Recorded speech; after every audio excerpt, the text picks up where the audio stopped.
वृंदावन के एक महान संत थे। वे एक आश्रम में रहते थे जहां शांति और भक्ति का वातावरण था। संत रोजाना बिहारी जी के दर्शन करते और धाम वृंदावन की परिक्रमा करते थे।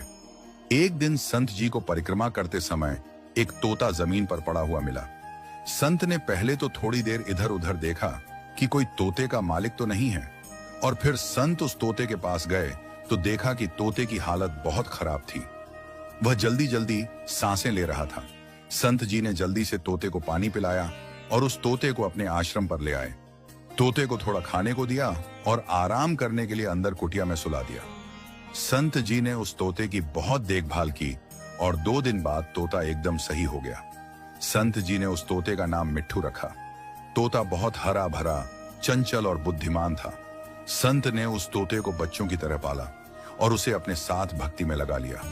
संत जी ने उसे गीता के श्लोक भी सिखाए थे।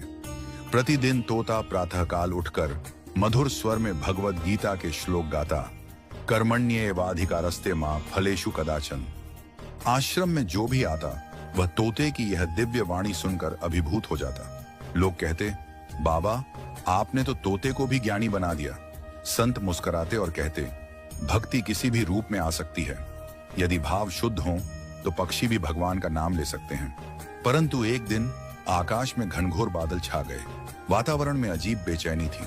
उसी दिन एक बिल्ली दबे पांव आई और अचानक तोते पर झपट पड़ी।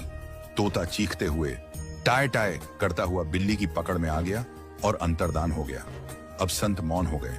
वे कुछ न कहते न खाते, बस एक तक देखते रहते।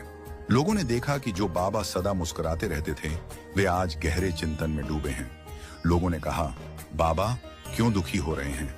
हम दूसरा तोता ला देंगे और उससे भी गीता के श्लोक रटवा देंगे। संत ने शांत स्वर में उत्तर दिया, मैं तोते के चले जाने से दुखी नहीं हूं, बल्कि उस क्षण से दुखी हूं जब बिल्ली ने उस पर झपटा मारा। उसने कोई श्लोक नहीं कहा, केवल टाय टाय किया। मैं सोच में हूं, मैंने भी जीवन भर भगवत गीता पढ़ी है, पर जिस क्षण यमराज मुझ पर झपटेंगे, क्या मेरे मुख से भी कर्मण्येवाधिकारस्ते निकलेगा या केवल डर और भ्रम से टाय टाय ही निकलेगा?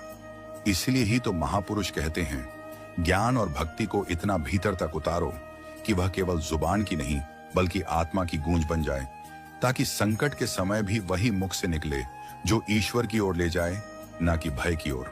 सच्चा ज्ञान वही है जो कठिन समय में भी तुम्हारा साथ न छोड़े, और सच्ची भक्ति वही है जो मृत्यु के क्षण में भी तुम्हें ईश्वर का स्मरण कराए। अगर वीडियो अच्छी लगी हो तो वीडियो को ज्यादा से ज्यादा शेयर करें ताकि ये अनमोल बात सभी के पास तक पहुंच पाए